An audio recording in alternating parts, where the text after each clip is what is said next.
Bem-vindos e bem-vindas a mais uma conversa de paz e esperança. E essa noite, a nossa convidada é a jornalista Priscila Siqueira. Antes de eu chamar ela aqui para a tela, eu quero lembrar para vocês que esse programa está sendo exibido pelo Conversas de Paz e Esperança, também pela TV Causas da Vida e também pelo canal Frei Gilvander na luta por terra e por direitos. Se você está assistindo em qualquer um desses canais, convido você a se inscrever, a compartilhar esse programa e a também curtir o programa ao longo da noite, que hoje nosso programa está incrível. E nós vamos tratar de um tema muito sensível, um tema que é pouco falado na mídia, que é pouco conversado em nossas igrejas e que nós precisamos tratar dele, que é a questão do tráfico humano e do tráfico de mulheres.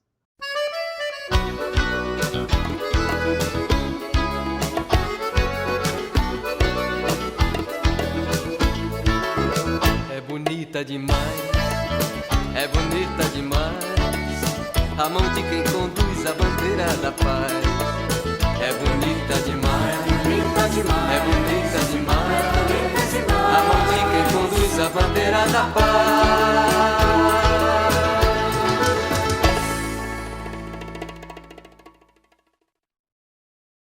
Oi. Priscila Siqueira, boa noite, bem-vinda à Conversa de Paz e Esperança. Obrigada, meu querido, obrigada por me chamar. Eu fico muito feliz de estar aqui, de compartilhar com vocês um tema que é muito pesado, né? Eu me lembro sempre do Vandré que dizia: eu gostaria de falar de flores, mas não dá, tem uma hora que a gente tem que enfrentar a realidade, não é mesmo?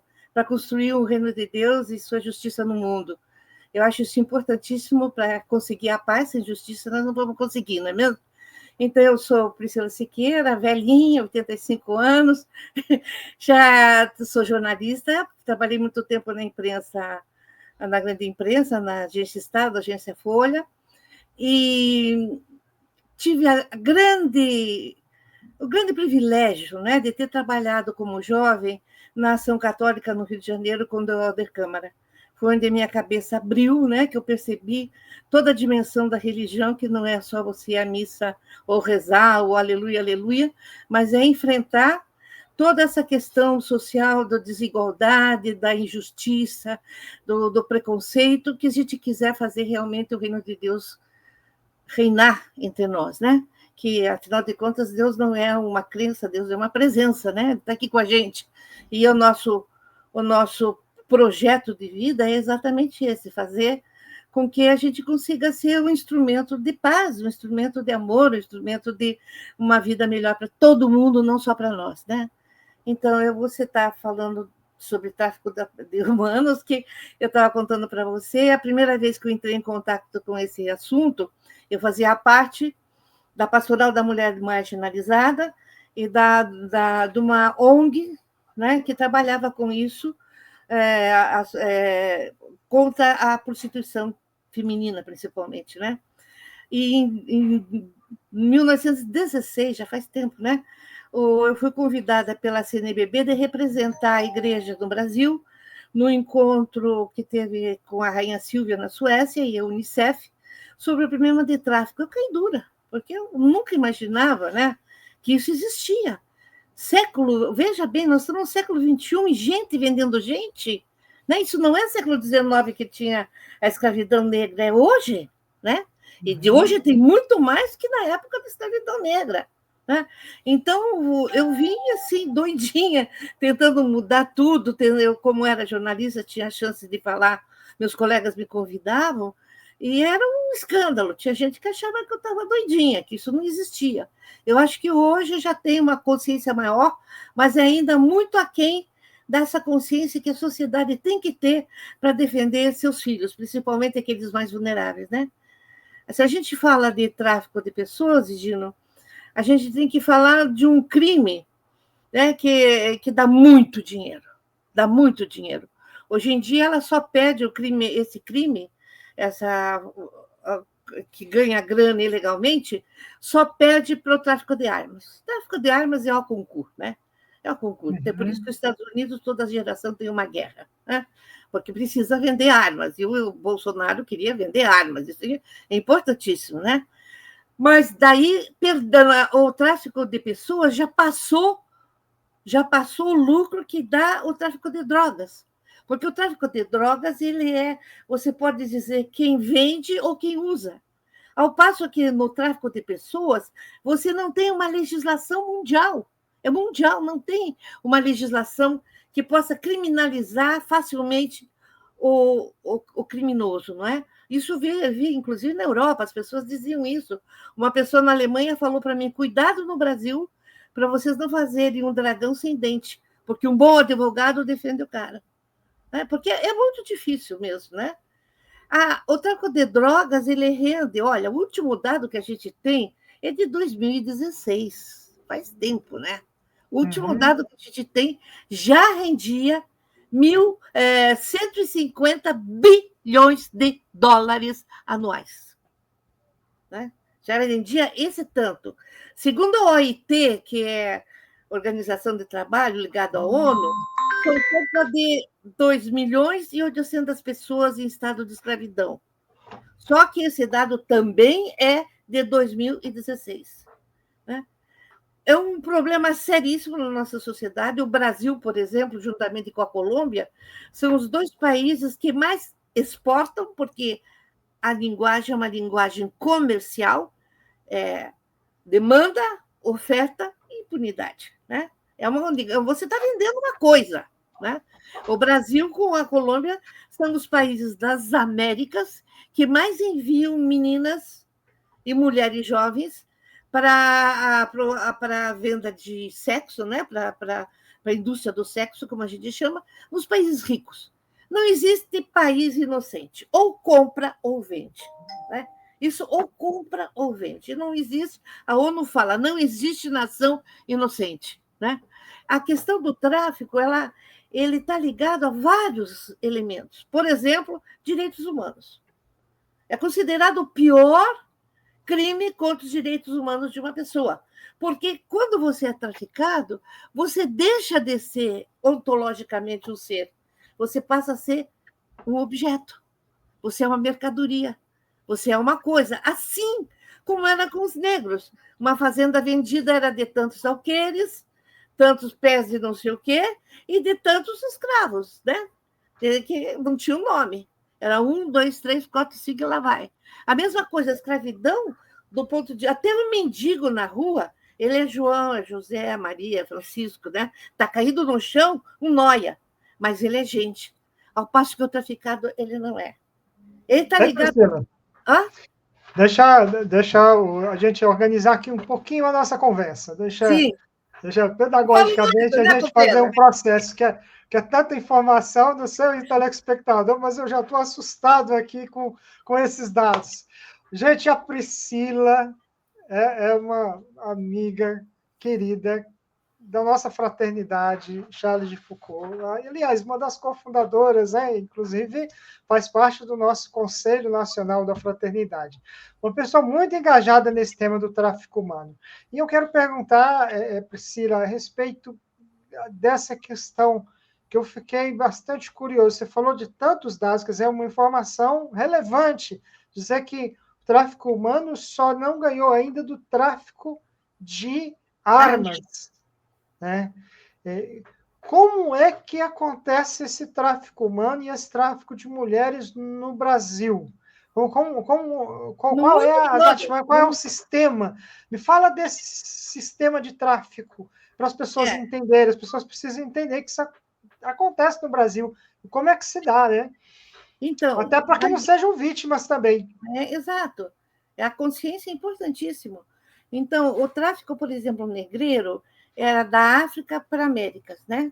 Já era direto, uma coisa direta.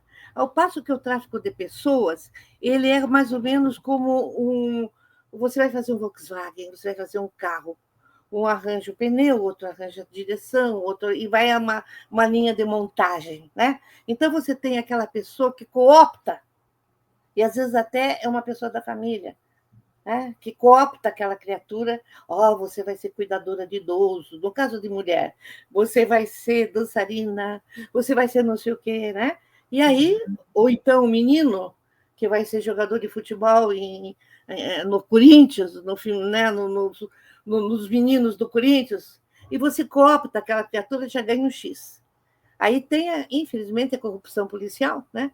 Que consegue até para menor o passaporte, né? A documentação para sair. Daí tem aquele cara que vai dar para aquela pessoa $1.000 para ela poder passar na alfândega. E, às vezes, uma roupinha também, para a pessoa não ir toda esculhambada. Né? Quando ela passa na alfândega, quando ela chega no destino, e, por exemplo, no caso das mulheres brasileiras, o maior destino é a Espanha, o cara está lá esperando um sujeito que ela nunca viu, que já pega o passaporte, ela está ilegal lá, e já pega o dinheiro. E não tem jet lag, coisa nenhuma. Ele já leva para o bordel, porque tem gente esperando carne fresca. É assim, é de uma maldade terrível. Né? No caso da prostituição feminina, geralmente das 2 da tarde às 5 da manhã, de 20 em 20 minutos, um homem novo. Né? Então, você faz ideia se ela vai aguentar isso com a cabeça. Ela é geralmente viciada. Então, na realidade, é um crime extremamente perverso pra caramba. Tem um caso que já foi levantado, aí já aconteceu uns anos atrás, de garotos, porque tem a prostituição também homossexual, que é meninos novos, né? Que foi para o interior do Pará e cooptou garotos para jogar no Juvenil do Santos, no Juvenil do Corinthians, Juvenil não sei da onde, né? Pô, é tudo que o pai quer, né? Um Ronaldinho na família para ganhar dinheiro. Os garotos vieram aqui para Campinas. Menino, quando foi recuperado, quer dizer, conseguiu alguma coisa, não? Na época tinha o Comitê de Enfrentamento ao Tráfico aqui em São Paulo, tinha um garoto de 12 anos que tinha sido bombado. Bombado é o quê? Você põe seio postiço nele, né? E não é aquele elemento que você usa na cirurgia, é química, né? Não dá para tirar. Não dá para tirar. E muitas vezes esse elemento, essa substância, cai para o saquinho do menino. E não tem como você resolver o problema. Né? Esse garoto de 12 anos pegava no seio e dizia assim: eu não sei o que aconteceu comigo, eu não sei o que eles fizeram comigo. O garoto tinha 12 anos. Ao passo que tinha até guris que já tinham sido transformados em mulherzinha, já tinham passado por operação. Conseguiram levar os garotos para o interior, para suas famílias no interior do Pará. Eu pergunto para você, Gino, esse garoto saiu de lá, um homenzinho, um machinho, para jogar futebol no Corinthians. Tá? Ele volta, o que ele é? Ele vai ser aceito pelos pais, pela família, pelos amigos, pela cidade, por ele mesmo, quando ele tomar consciência do que ele é? Eu perguntei para a psicóloga, o que vai ser dessa criança? Sabe o que ela me respondeu? Curte grossa? Suicídio. Porque ele não era homossexual. Suicídio. É muito diferente, né, Priscila? O fato da questão dos transgêneros, né? Das pessoas que realmente se preparam, que...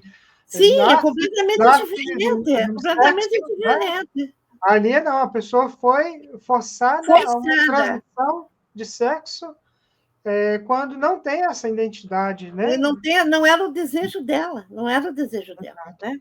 Então, para vocês terem ideia da perversidade do crime, né? Na época do primeiro governo do Lula, foi feita toda uma política de enfrentamento ao tráfico de pessoas no Brasil. Essa política está baseada na conscientização, que é o que a sociedade civil pode fazer, e nada de braçada, é o que eu tento fazer como sociedade civil, na responsabilização, que é da polícia. Eu não vou sair por aí prendendo o traficante, e do aparato jurídico, você tem que ter uma legislação, e o apoio à vítima, que é diferente do apoio, por exemplo, uma menina resgatada é diferente do apoio a uma mulher que apanhou do marido. Porque essa garota, se não vier com AIDS, você já dá graças a Deus. E geralmente ela está muito perturbada mentalmente. Porque ela, para poder praticar o que ela praticava, é só com droga na cuca. Ninguém aguenta.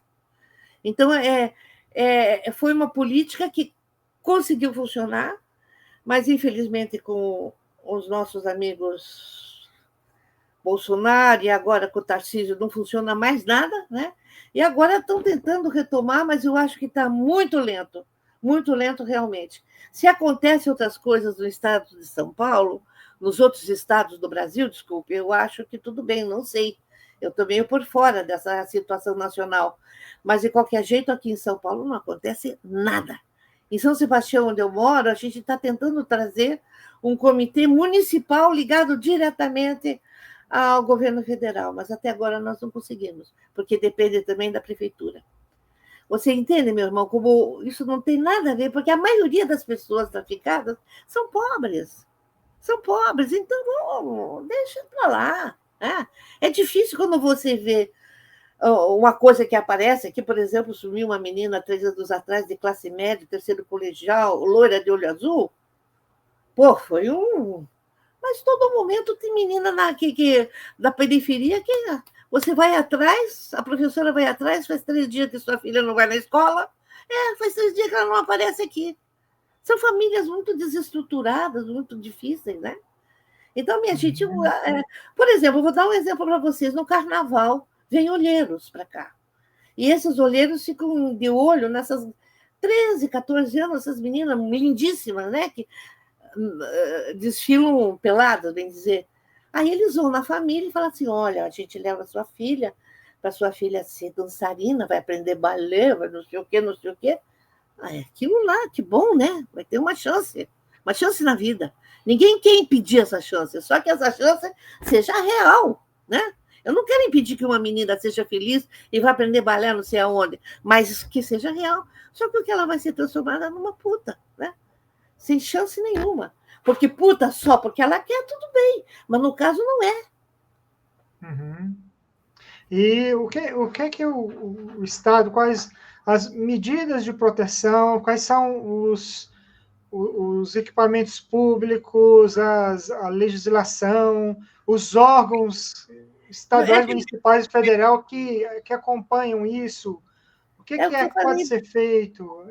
Olha, cara, eu falo o seguinte, no primeiro governo Lula, a gente trabalhou muito, porque ele fez um decreto, né, um decreto presidencial, que em cada estado da federação tinha que ter um comitê de enfrentamento ao tráfico.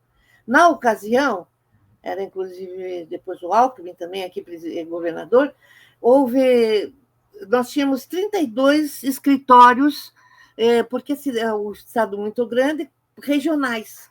Por exemplo, aqui no Litoral Norte, a gente trabalhava cada mês uma reunião no município, entregando panfletos, e conversando principalmente nas escolas. Nós tivemos um projeto muito grande, a minha ONG, nas escolas, preparando professores, porque o professor é rei na sala de aula. Você prepara o professor e tivemos uma adesão de mais ou menos 60% dos professores. Levou um ano preparando esses professores. Mas daí eles trabalhavam, por exemplo, como é que a gente chama? Transversalmente, né? Mas uma geografia, quais são os países que têm, onde manda, onde recebe, né? Quais são na redação, na geografia, na história, porque a história do Brasil não só tem a escravidão negra, como no final do século passado, no começo do século passado, teve a Zigmidal, que era uma entidade judaica que ia para os países do leste europeu, muito pobres, perseguidos, né, porque eram judeus, e judeus traficavam judias. Meninas judias que eles diziam, vamos casar com elas. E elas chegavam na Polônia, eram da Polônia, ou chegavam em Paris, na França, e lá elas eram treinadas para serem prostitutas. Foi assim, na época, elas eram mandadas para São Paulo, Rio de Janeiro, Montevidéu e Buenos Aires, onde começou a urbanização dessas cidades e que apareceram os grandes bordéis dessa época, né? Não sei se você lembra, o Sobel, que era um rabino, pediu desculpa para essas prostitutas, porque elas não podiam ser enterradas no cemitério judaico, juntamente como não podiam os que eram suicidas. Ele mandou abrir o muro para elas serem absorvidas, porque elas não tinham culpa de serem prostitutas, elas eram traficadas. E tanto que tinham as polacas, que eram as pobres, né? As polacas, e as ricas, que eram as francesas, que atendiam a classe alta aqui brasileira. Mas você veja que nós temos a gente se acostuma, né? Nós tivemos toda uma história em que a escravidão... Se você vai no Nordeste, cara, cada neném tem uma babá. E essa babá é ignorada pela família, não se cumprimenta a babá. Ela é uma pessoa invisível. Nós ainda temos muito na nossa estrutura cultural a ideia do tráfico. Então, principalmente se for negro, meu Deus, para que serve? Eu acho que isso que tem que ser. A igreja teve uma campanha da fraternidade, mas infelizmente ficou naquele ano e acabou. Eu acho que é um papel nosso de cristão abordar e enfrentar essa realidade. Porque se há alguma coisa que é um crime hediondo, é esse. Com quem? Com pessoas vulneráveis. Eu falei para você, né, a idade média de 13 a 25 anos, né? Claro que eles não vão ficar uma velhinha como eu, não serve para nada. Nem para visão sexual, nem para órgãos e tecidos, como tem, né? O Brasil é o quinto hot point no mundo de tráfico de órgãos e tecidos, uma coisa que ninguém sabe. Tem aquele filme que o turista veio aqui tirar o rim dele. Mentira, ele vem aqui para pegar o rim daqui, né?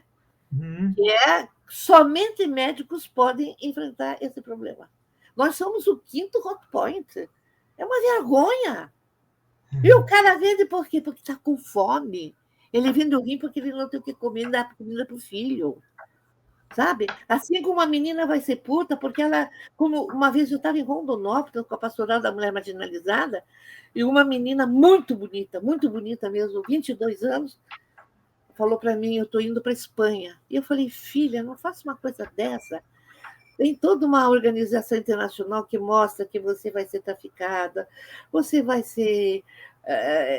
Contei toda a história para ela. Ela falou assim para mim,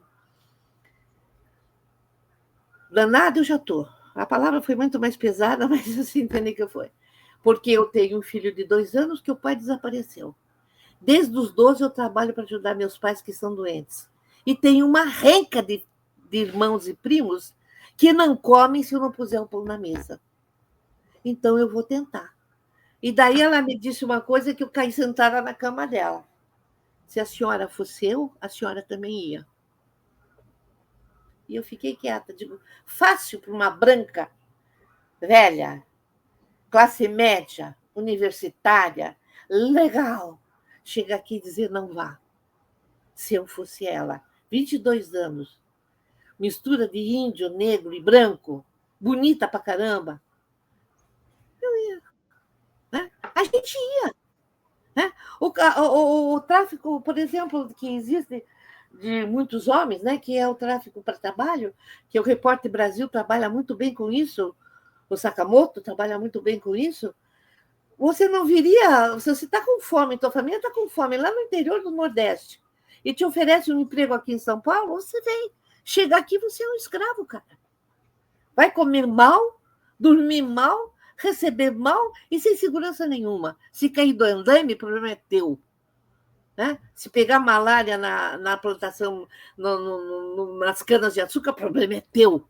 Né? Tem caras, a gente tem registro, de homens que morrem de exaustão, porque eles ganham por quanto produzem. Morrem de exaustão. Né? Homens, jovens, né? Então, Egidio, eu acho assim, qualquer oportunidade que eu tenho para trabalhar e falar sobre isso, eu falo, porque para mim isso é fundamental, né? Que fundamental. O que adianta você ir na igreja, cara? Eu juro pra você. O que adianta você ficar... Bom, tudo bem, eu não estou julgando ninguém, de repente, tudo bem. Mas o teu compromisso com o outro, o João já falou. Se você diz que ama um Deus que não vê e pouco se importa com o irmão que você está vendo, você é um hipócrita, você é um mentiroso. Não é isso? Verdade, Priscila. E o que que as pessoas podem fazer diante dessa situação? Como é que trabalho pode ser feito, tanto sociedade civil, mas também, assim, por exemplo, existe aquele número 180 que é para você denunciar situações de Uhum. violência contra as mulheres. Esse seria, por exemplo, uma atitude de ligar para um 180.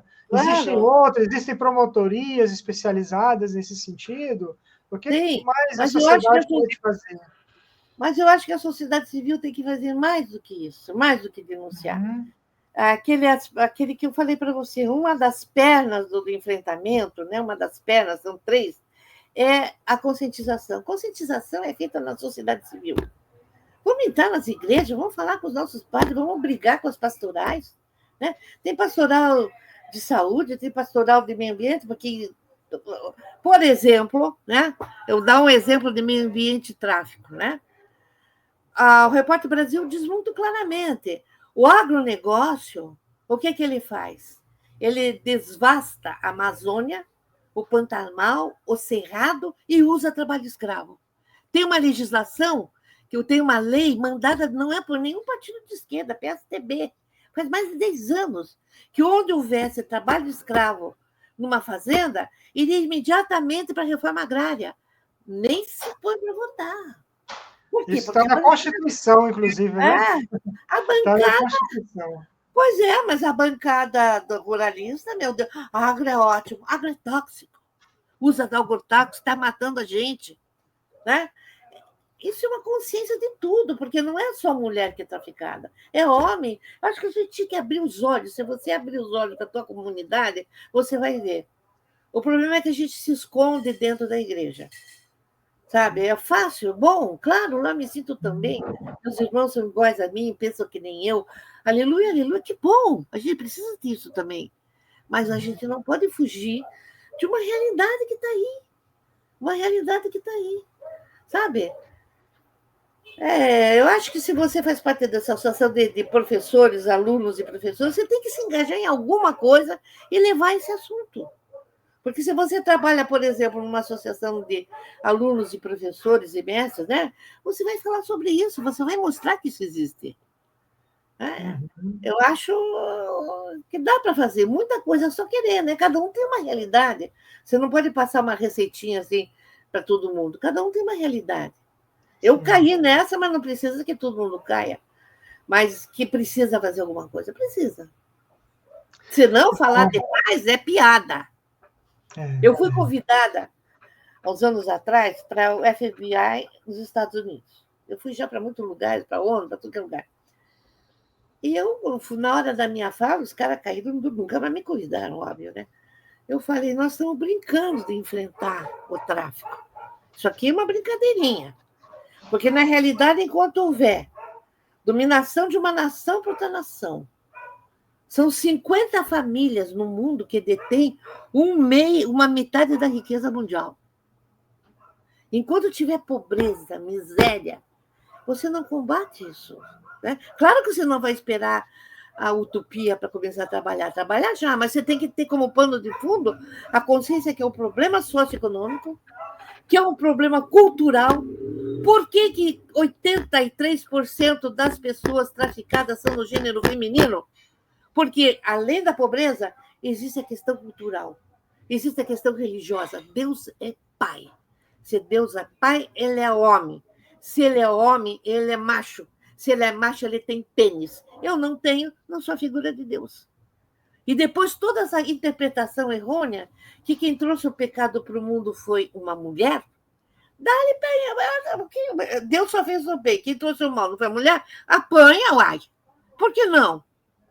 Porque, na realidade, 92%, tem uma pesquisa internacional que mostra, dos demandadores de pessoas, mulheres vulneráveis e crianças, são do gênero masculino. Tem 2% de mulher. Mas, preto, branco, cor-de-rosa, verde, rico, pobre, tanto faz. É homem, nasceu com uma genitália masculina, eu tenho o direito de usar uma mulher vulnerável. Isso tem que mudar, essa cultura tem que mudar. Uhum. Sabe? Que é difícil, porque é mais fácil uma revolução econômica do que uma revolução cultural, mas que a gente tem que começar a mexer, tem, sabe? Eu fico besta de ver até hoje, ninguém fala nas igrejas o que João Paulo I falou, Deus é mais mãe do que pai. Se Deus fosse seu pai, nós estávamos ferrados, porque o pai é o cara que dá duro. Quem é que perdoa? Quem é que aceita? Quem é que acolhe? Não é a mãe? Deus tem esse feminino, meu Deus. Aliás, Espírito Santo era feminino na língua de Jesus.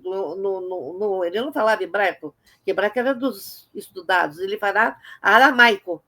Né? Era feminino, era tormenta, né?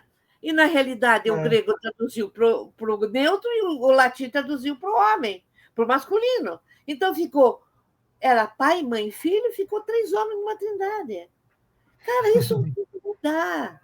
Eu não posso falar com todo mundo porque me matam, né? Se fosse verdade, eu já estava na fogueira há muito tempo. Mas não se não concorda comigo?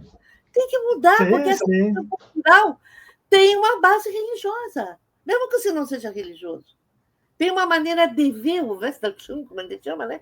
Uma maneira de ver que é cristã, trazida pelos espanhóis e pelos portugueses. Isso tem que mudar. Porque enquanto isso não mudar, a violência à mulher e à criança não vai acabar. E o tráfico é uma enorme violência contra a mulher e a criança. Priscila, olha, conversamos já 30 minutos, é o tempo do nosso programa, e eu tenho certeza que ficaram muitas questões para a gente continuar outros diálogos como esse no nosso programa Conversas de Paz e Esperança. Eu já quero dizer para as pessoas que estão assistindo, que se você tiver alguma pergunta para a Priscila, vocês podem olhar aqui na inscrição do canal, que tem um e-mail do programa, vocês podem mandar mensagem, eu repasso para a Priscila e ela vai ter o maior carinho e prazer de responder. Eu sei disso porque antes de começar o programa, nós já falamos disso, né? O nosso programa é gravado, senão a gente estaria aqui com o chat, interagindo, fazendo perguntas, mas aí a gente tem essa ferramenta como possibilidade também de interagir com a nossa entrevistada dessa noite. Priscila, eu quero agradecer a sua presença e queria que você deixasse uma mensagem final. Você já deixou aqui uma grande mensagem, uma aula, um alerta, uma palavra de profecia para todos nós, e complete, então, deixando aqui uma mensagem final para a gente concluir essa nossa noite de conversa de paz e esperança. Então, meu irmão, meus queridos que estão aqui com a gente, né? Meu marido diz uma coisa muito gozada. Ele falou, você reparou, Priscila, que quando você acaba de falar sobre tráfico, tá todo mundo com cara de bunda? Realmente, né? Todo mundo fica... Porque é muito pesado, eu sei que é pesado, né? É como eu falei, queria falar de flor, mas eu vou fazer o quê? Eu fui chamada para fazer isso. Não posso dar tchau, não posso dizer não, amor. Mas, por outro lado, eu sou uma pessoa que acredita na ressurreição. Se não tem ressurreição, nossa fé é uma porcaria, nossa fé é vã, né? E, na realidade, eu gosto muito do que eu digo que é o profeta Gonzaguinha. O Gonzaguinha diz assim, a vida devia ser bem melhor, e um dia será. Mas isso não impede que eu lhe diga, é bonita e é bonita. Tchau. Essa foi mais uma conversa de paz e esperança, hoje com Priscila Siqueira. Muito obrigado, Priscila. Tenha uma boa noite. E a todos, até a próxima Conversa de Paz e Esperança.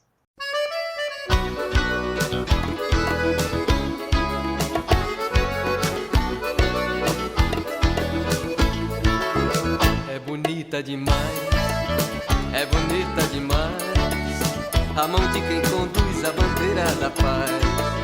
É bonita demais, é bonita demais, a mão de quem conduz a bandeira da paz.